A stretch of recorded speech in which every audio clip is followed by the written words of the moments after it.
perkenalkan, nama saya Demeka Alfiana dan ini rekan saya. Saya Alessandra. Saya Capika. Saya Cerlida Septi Patricia. Saya Cika Putri Kusumawardani. Saya Fadila Nur Aisyah. Saya Fitriana Musyari.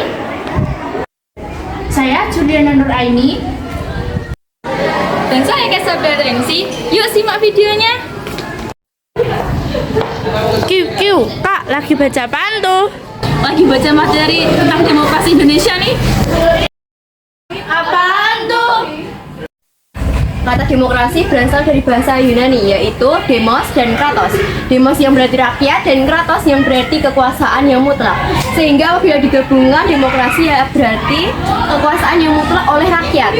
Sedangkan menurut KBBI, demokrasi yaitu suatu sistem pemerintahan yang dimana rakyat ikut memerintah melalui perwakilan wakilnya yang terpilih. Bagaimana sih sejarah demokrasi?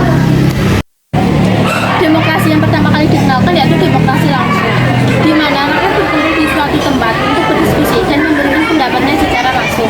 Meskipun begitu, hanya laki-laki yang memiliki kedudukan sosial tinggi yang ikut serta, sementara wanita muda dan pendidikan yang tidak diikut sertakan.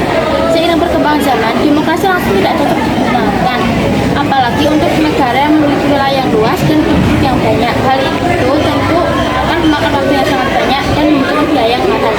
Karena itu, berkembanglah sistem demokrasi tidak langsung atau demokrasi perwakilan, di mana warga negara memilih perwakilannya untuk mewakili mereka dalam proses pengambilan keputusan. Bentuk demokrasi ini pertama kali digunakan oleh Amerika Serikat dengan menerapkan prinsip pemisahan kekuasaan menjadi 3 lembaga, yaitu lembaga eksekutif seperti presiden dan wakilnya, lembaga legislatif seperti MPR, DPR, DPD, lembaga yudikatif seperti Mahkamah Agung dan Mahkamah Konstitusi.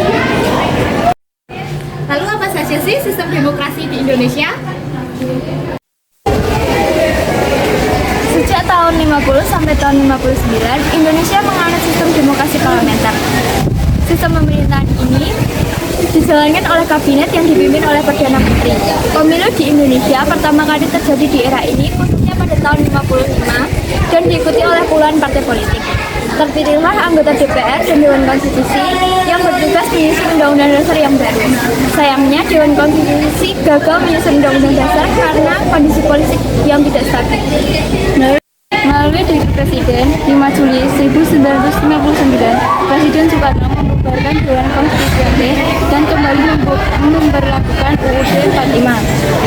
Setelah keluarnya dekret Presiden Indonesia memasuki era demokrasi terpimpin, Presiden menjadi poros segala keputusan pemerintahan. Saat itu, demokrasi belum berjalan dengan baik. Presiden mengangkat sendiri seluruh anggota DPR yang seharusnya dipilih melalui pemilu. Selain itu, kekuasaan presiden menjadi tidak terbatas dengan diangkatnya Soekarno sebagai presiden seumur hidup. Era demokrasi terpimpin kemudian digantikan oleh Orde Baru setelah terjadinya peristiwa 30S atau PKI tahun 65. Era Orde Baru, pemilu yang kedua berhasil diselenggarakan untuk memilih anggota legislatif. Sayangnya, penyelenggaraan pemilu dianggap tidak adil karena menggunakan partai tertentu. Sejak pemilu tahun 2007 terjadi penyederhanaan partai politik menjadi 3 partai.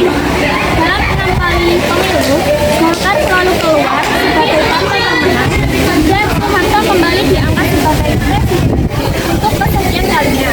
Akhirnya, pada tahun 1998 terjadi demonstrasi besar-besaran menuntut reformasi. Presiden Soeharto pun mengundurkan diri. Setelah itu, demokrasi memasuki tahap baru dan mulai berjalan ke arah yang buruk. Di Indonesia sendiri menganut sistem demokrasi tidak langsung atau demokrasi perwakilan yang diselenggarakan melalui pemilihan umum atau pemilu dengan Komisi Pemilihan Umum atau biasa disebut KPU yang bertanggung jawab mengatur dan mengawasi jalannya pemilu. Terdapat 3 jenis pemilu utama di Indonesia. Pertama, pemilihan umum legislatif atau pemilu legislatif yang diadakan setiap 5 tahun sekali untuk memilih anggota DPR atau Dewan Perwakilan Rakyat dan DPD atau Dewan Perwakilan Daerah. DPR adalah lembaga legislatif tingkat nasional, sedangkan DPD adalah lembaga perwakilan tingkat daerah. Kedua, pemilihan umum presiden dan wakil presiden atau pemilihan presiden presiden. Diselenggarakan bersamaan dengan pemilu legislatif setiap 5 tahun sekali. Pada pemilu ini, rakyat secara langsung memilih presiden dan wakil presiden. Yang ketiga yaitu pemilihan kepala daerah atau pilkada. Diadakan untuk memilih gubernur, bupati, dan wali kota. Pilkada dilakukan secara berkala sesuai dengan jadwal yang telah ditetapkan. Sistem pemilu di Indonesia menggunakan sistem proporsional dengan berbagai partai politik yang berkompetisi untuk memperoleh kursi di DPR, DPD, dan tingkat daerah. Selain itu, ada juga ambangan batas pemilu yang harus dipenuhi oleh partai politik agar dapat mengikuti pemilu dan mendapatkan kursi di parlemen.